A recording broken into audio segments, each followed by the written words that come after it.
Alright, boys and gals. Alright, holy crap, week 2. I know I'm a little bit late on this video. I apologize for that. Just had like a lot of stuff going around in the background, but you know, I'm here. For anyone who may be new to this channel, I'm your proprietor. And basically in this video, I'm going to be covering what happened week 2 of the HCS Pro League Season 2. I just want to dive right into it. Day 1, the first match, we had Allegiance facing up against LOL. Main story here being which of the bottom 2 teams of the standings would get their first win. That team ended up being Allegiance, which took the series 3-1. Which isn't too surprising, you know, considering how both teams performed the last week. We had Allegiance losing 2 very close game 5, so LOL, I think they lost their matches 3-1 and 3-0. I might be wrong in that, but it is to be noted though that Allegiance is 0-4 and captured the flag so far this season. So second match of the night is where things get a little sketchy. We had EnVy versus EG, which is the proclaimed match of the week, which I would agree with if it actually played out to what it was supposed to be. Towards the end of game 4, Strongholds in Eden, EnVy was up 2-1 in the series, and there was a lag out when EG was up 86-36 over EnVy. EG had a full setup going, EnVy was spawning in tower. A lot less close than it is, not even considering that it's really not even that close to begin with. Yeah, and it's because they're going in there and capturing the strongholds together, and now we're finally seeing EnVy collapse together. Roy gets hit with a couple of nades, ends up backing off because he realizes there's way too many players, but someone ended up lagging out there. Kyle, check the score really quick. It's 86-36 when that happened, so interesting here. Gonna have to get in our ear from the tournament admins what's gonna happen here in this type of situation, but it only was 14 points. You know, things were looking like it was gonna go to game 5. Replay rules stated that EG had to score 51 points in the next game, while EnVy had to score 100, basically the difference between their points. The replay ended up going over and EnVy completely wiped the floor of EG. It wasn't even close. I think it was like 100-7. The guys in EG look completely deflated, totally unlike, you know, the same team that we saw the 3 matches before. I think most would agree if the original game played out to how it's supposed to be, EG probably would have won. And if it went to game 5, you know, it could have been anyone's game there. For like the sake of the series outcome, we'll say that EnVy would have won the game 5. Next up, we had E6 versus LG, which actually was a bit of a test for Naded's team in my opinion. Lots of sick kills this match, Suspector in particular getting a quite highlight reel. Play that for you right here. 2 kills with that, but wasn't taken out. Suspector doesn't need a pistol. He's just going to take out his sniper and go for the headshot there. So that was big in securing that capture. But Naded's over there with the rockets. Another kill from Suspector. Despite their efforts from the last week, LG weren't quite able to pull it through this time against E6.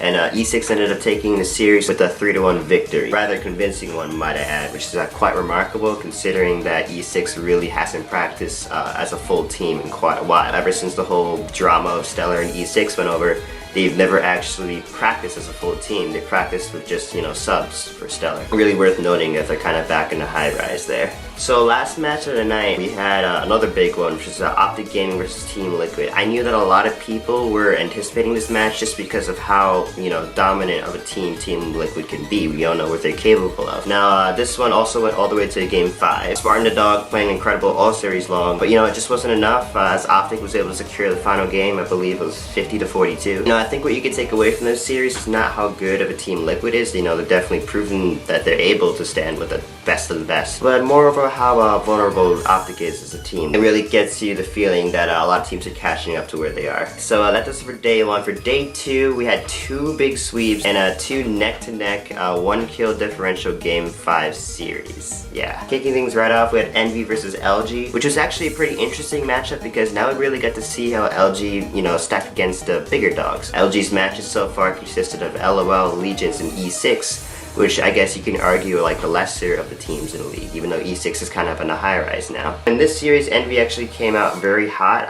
and they were able to win 3 straight games in a row, all not that being very close. It makes you kind of wonder how good of a team LG really is, or maybe they had like just an off week. The first week they looked very good, but then again, they weren't facing the best of teams, so we'll have to wait until week 3 to find out how good they really are. We'll note that Pistola went absolutely insane game 2 Slayer. I'll show that to you right over here. It's up to Pistola to do exactly what he's doing right now. now rotating over here towards the pink side. He's the top gun with this killing spree. A great job at keeping Mikwen alive here, doing a little bit of bait and switch action while having the StelluR as being a dominant force here. Second match of the night went quite the distance with Team Liquid facing off against Allegiance. I will say that this is one of the greatest series of Pro League so far. The match ended up going in favor of Team Liquid 3-2. Ended up going to a 49-49 standoff. Liquid was able to make a coordinated push at the end of pinch Allegiance, and Rayne was able to secure the final kill. But if you were to explain the amount of hype that went down like the last 3 minutes of the game, I can't explain it. You just have to rewatch the broadcast in the chat. It's absolutely insane. I have that ending for you right over here. So this one's just going to be a complete standoff here. Looks like all 4 players for Team Liquid